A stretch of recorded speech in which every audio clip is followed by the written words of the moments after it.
Welcome to today's webcast presentation, the Federal and State R&D Tax Credit, How to Reduce the High Cost of U.S. Labor Expense. My name is Bob Drake, editor of Civil and Structural Engineer magazine, published by Zweig Group. Thank you for joining this webcast, which is sponsored by Corporate Tax Advisors. Before we begin today's presentation, first some general information about the webcast and the GoToWebcast platform. The views of the speakers and organizations participating in this webcast are their own and do not necessarily reflect those of Civil and Structural Engineer or its publisher, Zweig Group. If you have any technical difficulties while viewing this webcast, please submit questions or a brief explanation of your technical problem using the Ask a Question box on the left side of the webcast dashboard, and a representative will assist you. Note the button in the upper right corner to enlarge the slide viewing window if desired. During the webcast, you also can submit questions to our speakers using the same Ask a Question box. Submit your questions at any time, and we'll try to answer as many as we can later in the webcast. Zweig Group encourages group learning for our events. If you are viewing the live webcast with a group on one registered person's computer, that person must complete and submit the multiple viewer registration form for the group in order for everyone to earn credit. Download the multiple viewer registration form from the event resources on the left side of the webcast dashboard. Submission instructions are on the form. Also note a link in the event resources section to download a PDF of the slides in today's webcast. Details on downloading a certificate of completion will be provided later in the webcast. And viewers of archived webcasts must pass a quiz in order to download a certificate of completion. Presenting today is Dawson Furco, partner founder of Corporate Tax Advisors. He has more than 20 years of consulting experience, 15 years exclusively focused on the Federal Research Tax Credit, working with the accounting industry and small to mid-sized manufacturing, technology, engineering, architecture, and construction clients. In his current role for Corporate Tax Advisors, Dawson is responsible for all areas of client service and overseeing CTA's marketing and business development. Dawson is also an IRS enrolled agent licensed by the U.S. Treasury in support of all U.S. business in areas of taxation, including the Federal Research and Development Tax Credit. Prior to Corporate Tax Advisors, Dawson held numerous senior-level management roles with some of the largest technology and communication firms in the country. Now let's get started, and I turn it over to Dawson. Well, Bob, thank you very much. Appreciate you for that introduction. I think what I'd like to do is just let me thank everybody that's tuning in today or listening to this broadcast today. I'm pretty confident that there are many other tasks and priorities on your respective plates, and why again I appreciate you for tuning in for the 50 or so minutes today. The content I'm going to present this afternoon most likely is going to be a review for some, a completely new topic for some of the others, and probably a combination for the remaining.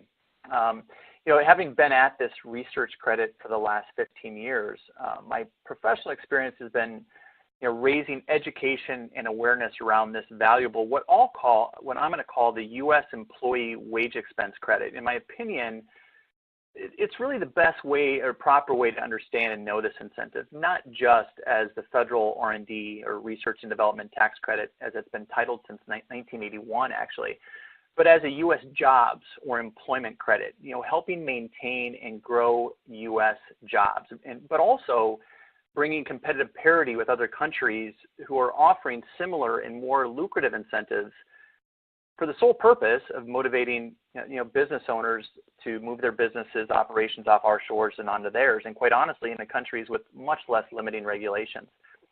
It also makes sense why the name Federal R&D Tax Credit has for 30 years now thrown so many business owners and its shareholders off over those years because of its title, right? It evokes thoughts of white lab coats and petri dishes, which yes, the credit does absolutely incent, but you're going to find through this presentation that R&D, based on Congress's definition, is so much more than what you might think, and not exactly what you're going to find in the Webster's Dictionary is defining R&D. The bottom line is this: the credit is about U.S. wages and the innovation of your employees, So the congressional intent, the reason this legislation exists, it's certainly not for the purposes of giving out free taxpayer dollars, as improbable as that may sound. The credit is also not an entitlement, and in fact, it's far from it. It's really what you might call a matter of legislative grace. If you have the right facts, have the right circumstances, then the credit is there for you, and vice versa. And actually, what the Treasury has found is that for every dollar in research credits awarded, that about $1.30 comes back in the form of increased tax revenue. So the congressional intent is probably more accurately described as helping the U.S. employer reduce the high cost of U.S. wage, right, or U.S. innovation. And because innovation, that word, it doesn't happen in a vacuum. It takes staff, it takes employees to move organizations forward. The more accurate explanation or intent is to reduce the high cost of U.S. employment, to increase, maintain, and grow U.S. jobs. This is a pure intent, and why this incentive sets up so well for the AEC industry. Now, a quick note before we dive in. You're going to hear this word, and you've already heard it, innovation a lot during the broadcast. But the word innovation is not as daunting as some might sound if you just unpack it. If you look at a definition of innovation, it's simply put, it's essentially doing more with less, right? New or improved ideas, information shakeup, new means, new methods as an example. And finally, let me make one last bold statement. If you are a U.S. company, you offer products and services on U.S. soil, and you're successful, i.e. you're making money, then there has to be a credit available to you. It has to be. I can say that so confidently because in order to stay successful, competitive, relevant, you and your staff must continue to look for ways to do what you do better, faster, stronger, cheaper, doing more with less. And this is exactly the types of attempts this credit rewards. So again, thanks for everybody diving in. I apologize to those that are just getting back from lunch that we're going to talk about a topic on tax. And similarly, for people leaving for lunch, I apologize to you too. I'll do my best to make this tax topic exciting. I've been sitting on my slide here for a little bit. I guess the main thing I want you to take from this, I am an IRS enrolled agent. Don't let that scare you. I'm a taxpayer advocate. I'm on your side relative to helping firms navigate and defend areas of taxation in the Internal Revenue Code. As a founder of CTA, Corporate Tax Advisors, I also want to highlight that though we have CPAs and engineers and financial folks, we are not a general accounting firm. We are really set up or established to be an extension or an augmentation to your accountant, your CPA accounting firm, or your internal tax team. Okay? So with that, let's dive into this. We are going to talk about the legislation governing R&D tax credit, how it applies to your industry, the mechanics, and more. Okay? These next 2 or 3 slides, I just kind of want to highlight because, again, been at this for 15 years and working in the design space, most things I hear are, Dawson, hey, we're not innovative. We've been doing the same things for 30 years, and et cetera, et cetera. And I get that. You guys are good at what you guys do, but we're looking at it from the Congress as the legislative body interpretation of what it is you guys do. And I thought this article in Design Life that I found in 2015 was a perfect clarion call that you guys are on the front side of this thing called innovation and R&D. And in that article, it highlighted that innovation begins with design, and that designers are by nature innovators. You guys are looking to see what's not working and initiating change. Okay, so hopefully that can kind of quell some thoughts of folks on the phone today that you're not innovators. I'm here to tell you that you are. What you're looking at here is a proverbial word cloud. I happen to be presenting in New York at an industry conference, design industry conference, and this is obviously highlighting, and this is a CFO conference, this is highlighting what has most been on top of industry leaders, their CFOs, their financial leaders, what's on their mind. And the 2 big things that are floating up here you'll see are profitability and growth. And that dovetails exactly into what we're going to discuss today, how the credit can be leveraged to not only increase profitability, but i.e. grow your staff, maintain, sustain, and grow staff. Okay? And then this 3rd slide, I kind of need to do a little mental exercise here, okay? Let's say you have 2 exact same architectural style firms, right? Same service lines, same types of business, cash flow, whatever the case may be. And let's say that they both have a profit margin of 10%, okay? The only difference is that one of the architectural firms leverages the R&D tax credit to the benefit of $50,000 annually, okay? The firm across the street that is not leveraging the R&D tax credit in order to satisfy or in order to achieve the same $50,000 cash flow that the competing firm is realizing from the R&D tax credit, that firm at a 10% profit margin would need to generate in excess of net new design revenue of $833,000 for the same work, okay? And basically what I want you to understand from that is that firm across the street doing the same types of work has an advantage, right? Their realized technical staff wage costs is lower. They can, obviously that helps with flexibility of bidding on design work. So it is a very, very powerful incentive. Orders of magnitude greater than a deduction. This is a dollar-for-dollar tax credit for purposes of paying down federal and or state tax liabilities in certain situations, which I'll unpack here a little bit further. Okay? Hopefully everyone's hanging with me. Again, as Bob mentioned, if you got questions, please just parking lot those and we'll get those at the end of the presentation. Okay, a couple things I want to highlight here. In the body of regulations, I don't know, there's 9,000 maybe, and there's a lot of them. We're talking about the federal R&D tax credit. It's called the Credit for Increasing Research-Related Activities, and it resides in IRC Section 41, Internal Revenue Code Section 41, okay? As I mentioned in kind of my preamble, this credit is not new. It's been around since 1981, albeit in the form and fashion that we're talking about today, it's very different. The biggest thing that changed in January, starting in January 1 of 2016, is this was permanently codified as a, well, I'll use the word again, a permanent tax regulation. Before that, and for some of the more mature firms on the phone that have heard about this before, it was in a temporary status. It was always renewed or had to be renewed annually, which is really kind of a bugaboo for a lot of firms. Now today you can strategically I'll just say strategically, take advantage of the credit or at least look at it every year, okay? It is a general business credit. It's dollar for dollar, again, for purposes of paying down federal and state tax liabilities. I highlight state liabilities. It's primarily a federal incentive, but there are 36 or 37 states that have a matching qualification to the Fed. So if you qualify your design efforts at the Fed, if you reside in one of those states, you're going to satisfy the requirements more often than not at the state level, okay? Again, the congressional intent is to help reduce the high cost of U.S. labor. It can be a 4-year look. So if you've never taken advantage of the credit, the year's open right now. It's a 4-year statute look would be your current year, 2018, and you can reach back for these benefits in all the way back to 2015, okay? It's open to all tax entity types that are tax-paying entities, sole proprietors, S Corps, C Corps, PSCs, partnerships. The only people that aren't going to benefit are fully owned ESOPs, 100% owned. So if you're a C Corp and you're partially ESOP owned, you should still be able to look at this or should still be looking at this, okay? And it primarily is a direct labor expense. That's what's driving or aggregating your credit, okay? So just some high-level things to remember on this credit, okay? So if you're ever bored, I would say if you have bouts of insomnia, as I mentioned, you could dive into Section 41. And what it's going to highlight for you, the R&D, it's going to say R&D, based on Congress's definition, is defined by, it's through the development of a new or improved business component.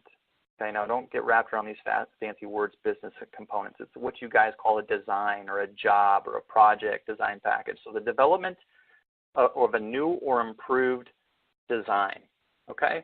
And what you're trying to ascertain is once the design package or design effort or design phase is satisfied or qualifies under R&D, which we're going to get into here in a second, what we're trying to find are these things called qualified research expenditures. Again, for the most part, as I've been mentioning, it's tied into direct labor. So in the design space, there are really two big buckets that are driving the credit for your establishment. The first one is direct labor. Again, we call it qualifying wages. Typically tends to be the largest component. So what you try to determine is over an annual 2,080-hour work cycle, how much time as a percentage are people working on qualifying designs? Okay, so you take it's called the employee's allocation percentage to the credit. Once you determine for each individual what their percentage is, you take that times box 1 of their W-2, and that becomes what's called the employee's contribution to the credit, and you aggregate that, add that up to the entire organization, okay, and get to that aspect of the credit for the company. The second largest bucket tends to be third-party contracting. Look at those folks as an extension of your wage base. So to the extent you hire third parties to help in your design, and the activities that they're doing will satisfy what Congress is calling R&D, you can recognize up to 65% of the invoices paid to those entities. Now, on the design side, the third bucket, the smallest, is what's called supplies, okay, or purchases. Don't see a lot of it in the design space. You see a lot of it in the manufacturing space. Think about it this way. If you're a manufacturer, you purchase raw steel, that steel is processed, exhumed, destroyed through the qualifying activity into, say, a prototype, okay? That's not going to be resold. Well, obviously, that's a purchase expense, but it is not being resold. You can't recoup those costs, so that could, drive a benefit in the supply equation or purchases equation. Again, you don't see it in a lot of designs. There are some firms that we represent that will do 3D modeling outside of software, right? They're using arts and crafts and materials that way to do real in-the-world life 3D modeling that you can pick up aspects of that. Okay, so again, you're going to hear this acronym, QREs, Qualified Research Expenditures, and that's what we're looking for. Because in the definition, section 41, it goes on to further define that activity and the expense tied to that activity will qualify if that design passes 4 distinct tests, and it's called the Fourpart Test, okay? So buckle up. This is going to be essentially Congress's definition of R&D on steroids, okay? And again, that this is through the myopic of tax, but I'll give you kind of a quick test, if you will, to kind of determine if you feel that the people within your organization are leveraging or satisfying R&D. So the first test is this. It's called the development of a new or improved design package. Now, I say design package because the regs highlight new or improved business component, and there are actually 6 business component types within the 4 walls of any organization across the U.S. Products, pretty straightforward, what you make or sell, and that's the reason I call it a design package, because you guys are not making a widget, but that is the product that you make under sell, okay? It could be process improvements. It could be software. Now, when we're talking about software, we're not talking about the capital expense of purchasing software that's readily attainable or available to industry, i.e., purchasing some form of Deltec. We're talking about some level of customization of code level development, okay? Techniques could be how you execute processes to get your design work out the door. It could be formulas, mathematical equations. You're going to see that more in the chemical manufacturing or chemical engineering side. Think about, they're using different additives and ingredients. Not saying it's not within your industry, but again, you're not going to see a lot of that. But again, when you look at an R&D study or look to analyze what expenses holistically are in your organization, you're going to look at all these areas. And inventions is the very first credit that was incepted by the Reagan administration in 1981. It was for those things that were groundbreaking, new to the world, okay, i.e. patentable. So what it says is that the taxpayer needs to be, and whenever I say taxpayer, think about your shareholders, think about your staff, think about your engineers, think about your architects, okay?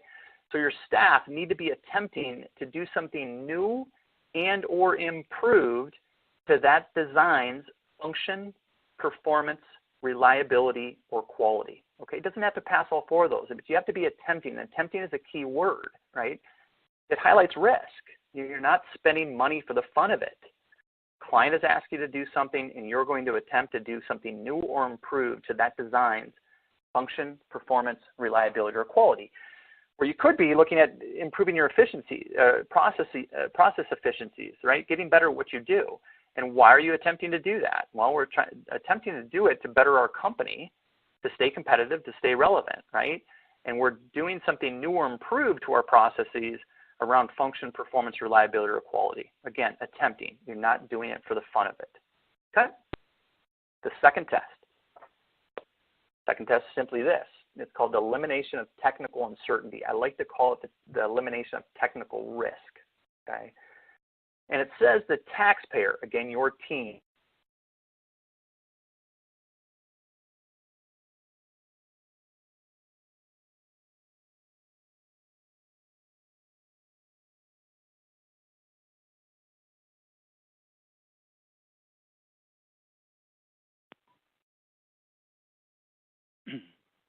Dawson, are you there? We seem to have lost the sound.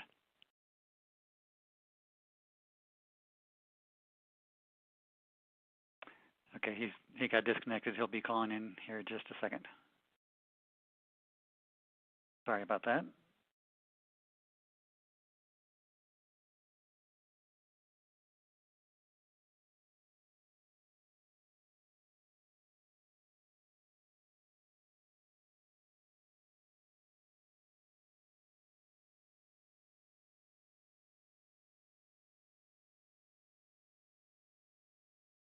And he should be right back in a second.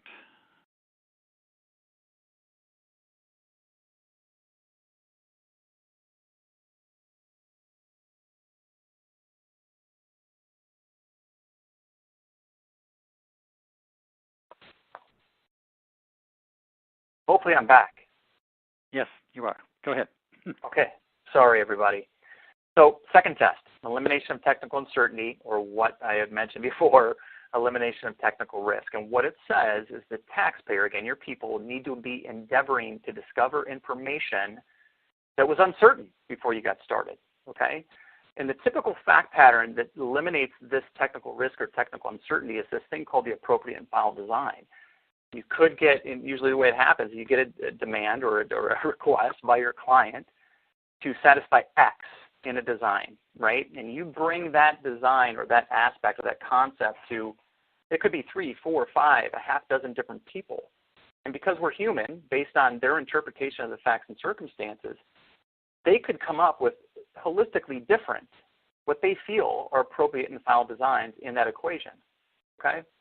And it's interesting too, because what's appropriate today is not always what's appropriate tomorrow. You know, intelligence changes the way you guys evaluate and execute on designs. Competition changes the way you guys do things. And again, that effort of all the technical staff to get to, based on the facts and circumstances, what is appropriate is where R&D is happening, okay? It's during this test when I explain, I get a lot of people say, hey, Dawson, you know, again, we've been at this for 30 years, and there's no technical risk or uncertainty in what we do.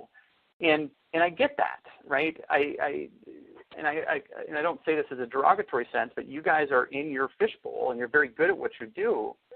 But ultimately, when it's the congressional or legislative body looking at what you do, it's not always readily apparent. So I always push back and say, okay, so what you're saying, let's say that your name is John.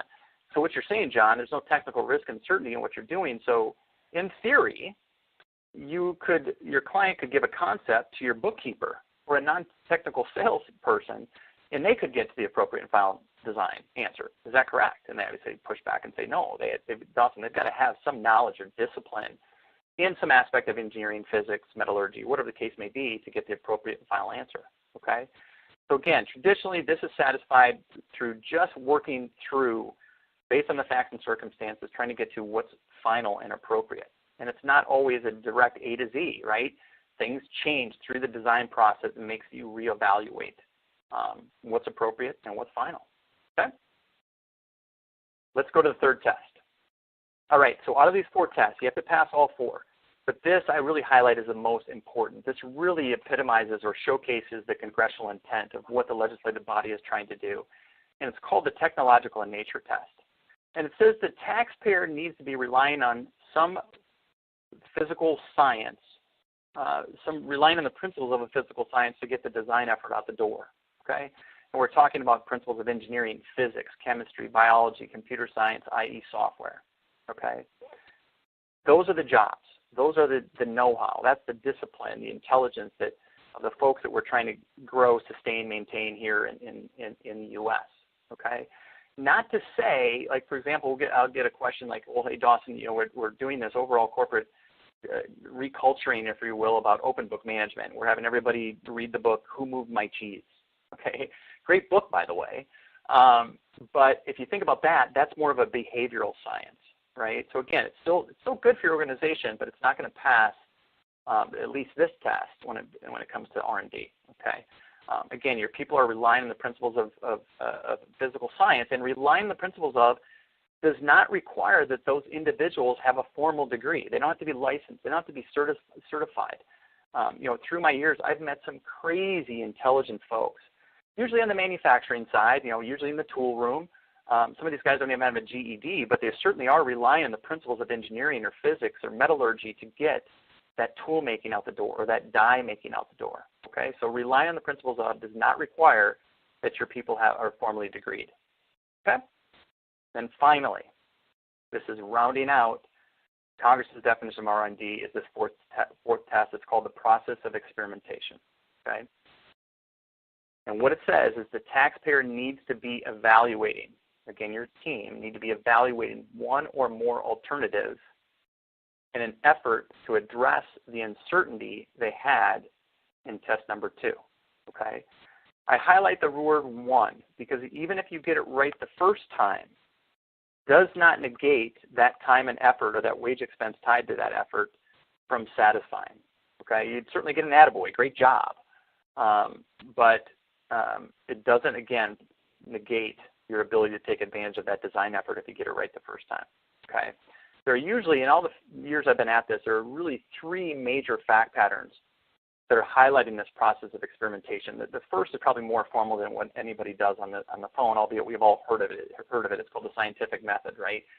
You've got this hypothesis, you've got the control group, you introduce a variable, and you measure the outcome, right? And you do it over and over and over again, probably more formal than what you guys do.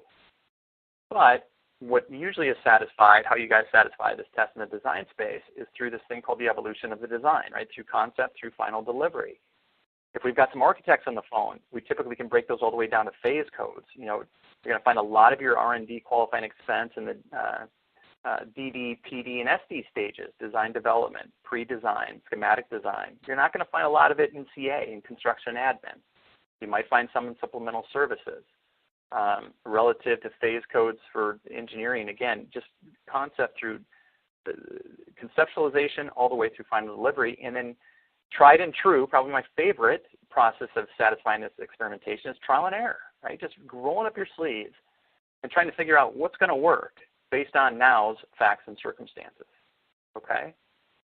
So again, everybody, that was just now R&D on steroids based through the myopic of tax and the legislative body.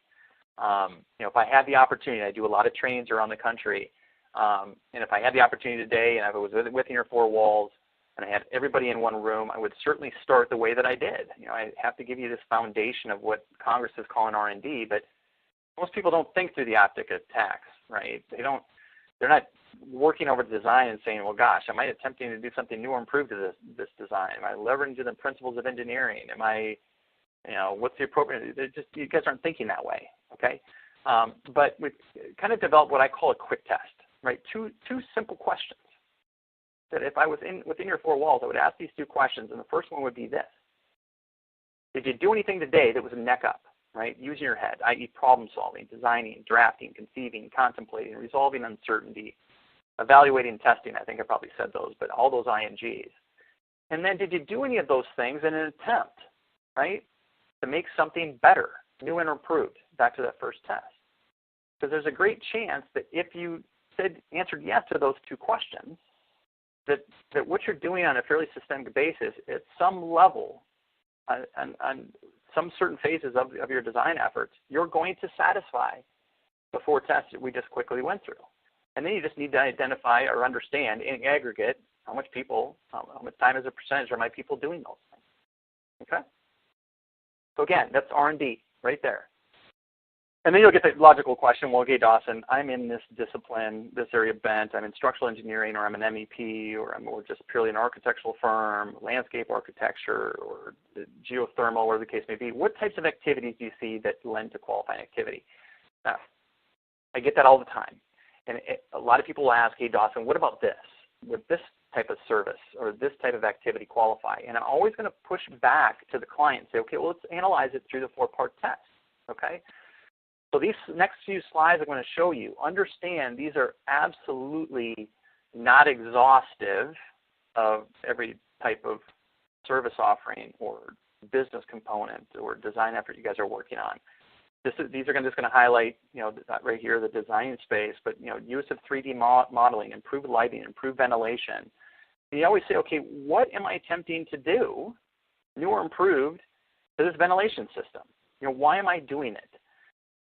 what am I attempting to do relative to function, performance, reliability, or quality in this improved ventilation system, or in the use of this 3D modeling, or improving these acoustical qualities, okay? Another, product material transportation systems, material strength testing, reviewing 2 or more site layouts to identify the best solutions. Again, what are you attempting to do, new or improved, to that alternative structural design? Are you leveraging or relying on principles of engineering? Yes, you are. Is the answer to what is absolutely appropriate and final in that design effort readily obtainable? In most cases, no, right? You have 2, 3, 4, half dozen people looking at this, and based on their interpretation, they're going to come up with a different approach for the structural design. That is R&D, folks. And again, you're evaluating 1 or more alternatives in an effort to address the uncertainty you had in this new or improved material strength testing, okay? Hopefully that starts sinking in and you start kind of asking yourself those questions. On the architectural side, developing unique energy efficient features, developing structural documents, developing building facades. I don't need to read these all to you, but you kind of get the lay of the land here. Designing building shape and form, improving HVAC systems. Why are you doing it? What are you attempting to do? Again, you're not spending money for the fun of it. You're trying to do something for the client that's new or improved based on function, performance, reliability, or quality, and designing that unique lighting detail, okay? Again, if you have any questions, you're going to have my contact information at the end, and if none of your service lines or your design efforts are showcased in these slides, just let me know, and I'll help you field whether those are meeting the levels of passing the Fourpart test, okay? For those that are on the construction and or general contracting side, primarily when I hear construction, I think 2x4s and nailing and those types of things. And for the most part, though obviously that's very important, a lot of what they do is not going to qualify. But when you start getting the construction into more of a design build facet, that's when the qualification is going to start. So you're going to see things that are means and methods of construction and equipment development improvement, structural testing, steel detail, those types of things are going to tend to qualify, whereas the budgeting and project management, scheduling, again, important things to get the construction buildings out the door, designs out the door, but think about budgeting. What's scientific in that, right? Or the construction management. Again, there's nuances to it. You still need to look at those areas because they still might have some aspects within their phases that might approach qualifying status, but for the most part, they're not. Okay? And we'll probably get this question towards the end. But there's questions about, okay, Dawson, we want to wear this credit, what form of documentation do you need to have, et cetera, et cetera. And this thing that's X'd out, it says the requirement to disclose contemporaneous record-keeping timesheets was eliminated in December of 2003 along with what was called the discovery test. That is true. Now, the reason I put a red X there is this. We did not talk about the discovery test. Back in 2003, this is when the law changed. So before in 1981, up until 2003, in order for the design or expenditure to qualify, it had to be groundbreaking, new to the world, patentable, right? Expanding or pushing the boundaries of known science at the time. It was called the discovery test. Well, in 2003, that was removed. Now, you still have to prove or show that what you are doing in the design effort is qualifying per the Fourpart test, but no longer does it have to be new to the world. Only if it's new to you, the taxpayer. Even if a competitor across the street was in the design aspect or service line that you're desiring to get into, you would not get into it if you couldn't put your own DNA or culture or spin or competitive spin on it, right? So you are satisfying this discovery test in its new form.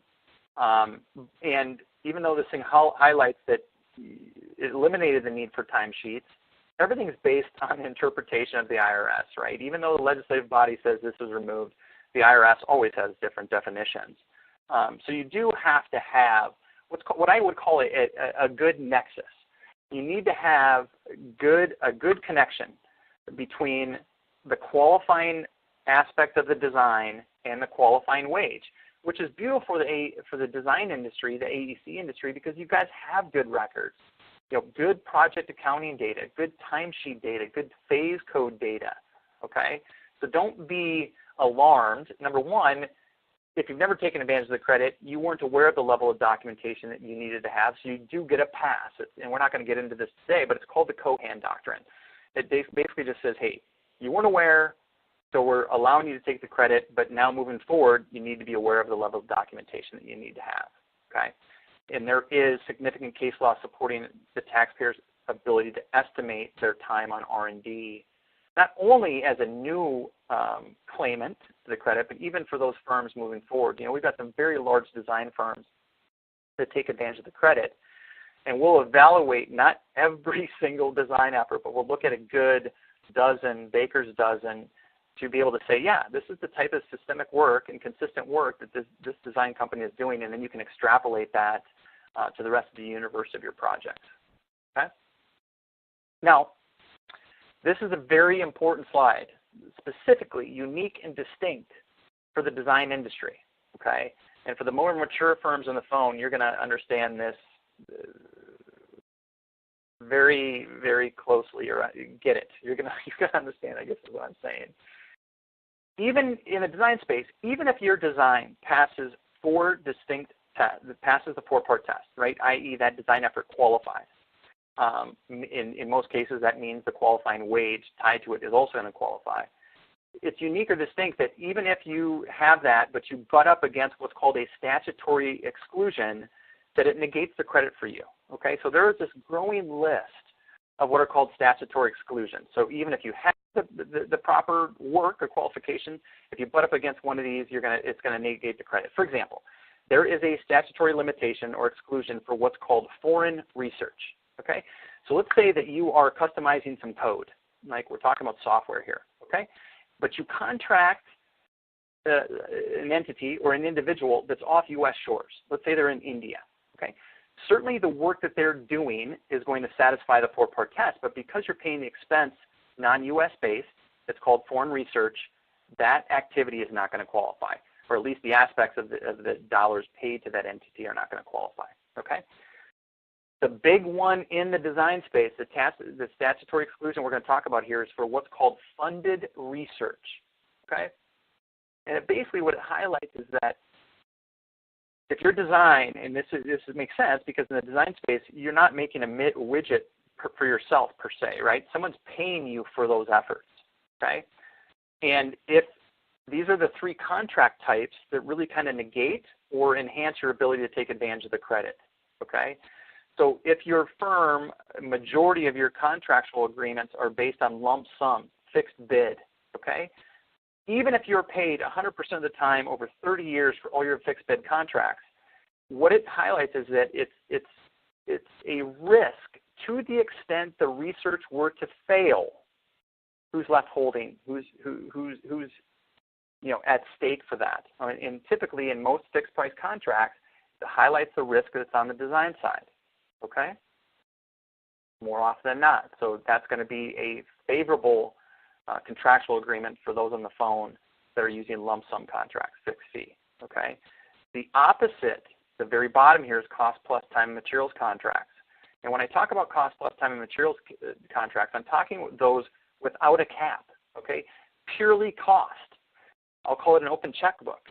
If you have those types of arrangements, then certainly you're doing qualifying activity, but because there is a paying firm on the client or on the side of the payment, those are the firms that are going to be able to take advantage of the R&D credit, not you guys, based on if you guys are holistically doing things on time and materials without caps, purely cost. And then you've got things in the middle, pure or time and materials, not to exceed certain caps. Okay, we're looking for what are called risk shifting language. There could be milestone achievement payments, or warranty deeds, or inspection and acceptance clauses that flip-flop that risk from your side of the fence to the other side of the fence of the paying client. There are aspects within a design, not typically the exact same phase, but there are aspects in the design where both the designer and the entity paying for the design will both qualify. Okay, it's called mirror imaging rules, and it gets into more detail than what we're going to provide in this webinar. But just know this: the typical fact pattern is this: if you do most of your work on primarily fixed price lump sum, good. If you also have time and materials not to exceed certain caps or certain milestone achievement payments or warranty fees, et cetera, again, decently favorable ground. Or if you're a firm that is purely just for cost, then again, you're doing qualifying activity, you're just not going to be able to take advantage of the research credit. Okay, so hopefully that makes sense. And again, if you've got questions, please just let me know. Ultimately, and we're kind of rounding this out, I told you this would be quick. Didn't want to put you guys to sleep before and or after lunch. I made a bold statement at the front of this presentation that said, hey, if you are a U.S. company, product or service U.S. soil, i.e. you're successful, making money, or you're making money, i.e. you're successful, or vice versa, that there has to be a credit available to you. Well, again, that's a bold statement, but you guys are in the business of being billable, right? You're not in business to take advantage of a research credit. So more often than not, I get the question and say, Dawson, okay, well, what are we talking about here? What's the bread box look like? Is it really worth our time to explore this area of federal incentive further? And I get that. So what we do, and what we've been, again, being at this for 15 years, we have developed a credit model engine for your industry, okay? So essentially, it's a very straightforward process. It doesn't cost you a nickel. These models typically take 24 to 48 hours to turn around, and when we can then talk in detail, we provide this model back to you, back to your CPA, your shareholders, peers, anybody that's involved in such a decision-making process of whether this makes sense to look any further, okay? But essentially, it's us reviewing a number of years of corporate returns under a confidentiality agreement, plugging that number into the model that's backed by 15 years of Treasury data of the design industry benefiting from the credit, as well as our 15 years of clients that we service. Currently, we service just over 130 design firms across the country. And it will give you an idea of a bell curve, a mean, an average of where your credit might land, okay, before you spend any more dollars or any dollars at all determining whether this makes sense. So for those of you that are curious about what this might mean for your organization, you can leverage this link and we'll talk about building this model for you. And then for anybody that's interested, I can get you or we'll send you an AEC industry white paper that, again, unpacks this a little bit further, probably more in layman's terms of how the credit applies to your industry. So with that, Bob, I'm going to turn this back to you. It looks like we have some questions coming in. And maybe we can start fielding those before people get on with the rest of their day. All right. Well, thanks, Dawson. So let's take a few minutes and allow Dawson to respond to some of the questions that were submitted.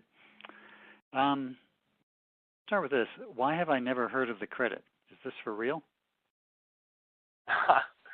I don't mean to laugh. I mean, yeah, number one, it's real. I would say it's more real today than it ever has been because it's permanently codified.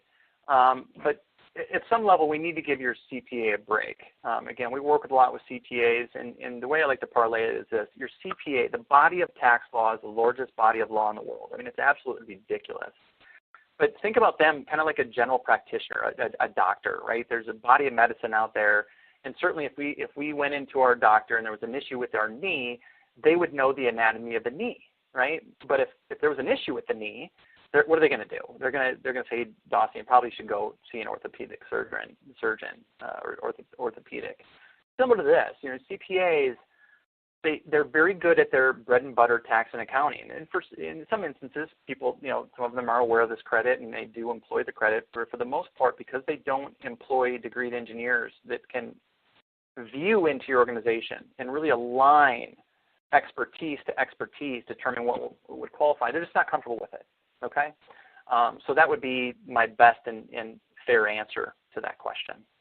I do, Bob, and there's a couple that were, that if I could just field these really quick, like, sure. Do your service count as contracted? Do your services count as contractor costs? I think you mean your services. Yeah, I think if I got the context correctly, yes. Our fees are a deductible financial service, much like an accounting firm doing work on your annual tax return. So they are a deductible expense. Did I see a clause that the tax adjustment can be applied to sole proprietors? Yes. Any tax-paying entity. Did we lose sound? Yes. Sorry about that. Do same tax apply to owners, R&D, and political subdivisions of the state like DOT departments? If I get the context of this question correct, it says, do same tax credits apply to owners of E&A R&D? Do political subdivisions of the state like DOT departments? Again, if I got the context correct, if you are a tax-paying entity, and depending on your contractual language, your agreement with the DOT, I mean, we got our teeth cut. We're based in Huntsville, Alabama, the rocket missile capital of the world. So we primarily started working within the defense space, and it wasn't a question of whether they were doing R&D. It was really a question of where's the economic risk. And so while we've gotten very, very good at understanding contractual language and why it was a natural evolution into the design space, it's very similar to DOD. It really comes down to contracts. So again, if you got those two things, your federal and state tax liability, but you're a taxpayer, and you've got the right sort of, obviously you need to pass the four-part test, but if your contracts are good, then yes, you're going to be okay on that. In-house, not for go ahead. R&D for design firms qualify? Does in-house R&D? Yes, absolutely. Again, I would push everything back to those four questions. What are you attempting to do? It's for in-house. It's internal. You're attempting to do something new or improved for your business, right? You need to evaluate one or more alternatives. You're endeavoring to discover information that was uncertain at the outset of the project to get to what's appropriate and final. You're relying on principles of engineering. So yeah, I would say yes. Another question. We've used the research credit in the past that meets the 4 parts and non-funded research requirements, but we were denied by the IRS. We're appealing the ruling. That doesn't align with what you're telling us. Last question. Has your firm seen more hardline IRS denials lately? Not lately. Now, there was a time, think about this, when the legislative bodies put a new law out there, what happens? Private industry gets all over it, right? Working with their CPAs, they go out and they push the envelope. And then the enforcement body, the IRS, comes by and says, hey, we need to start enforcing this. What is this? And so they're going to put their own interpretation on it. So there was a number of years, 2006 or 7 through 2012, 2013, where the R&D credit was what was called a Tier 1 audit issue, meaning it was of high strategic importance to the IRS. They believed that firms were taking erroneous claims based on invalid assumptions, high-level estimating, et cetera, et cetera. Commissioner Schulman was in at the time. After 4 or 5 years of exhaustive review, what they thought they would find is not what they found. They found that 99% of taxpayers wanted to be voluntary compliant, okay? And so they removed that placard. So we saw audits precipitously fall off because of that. We saw them fall off because of the permanence of the code.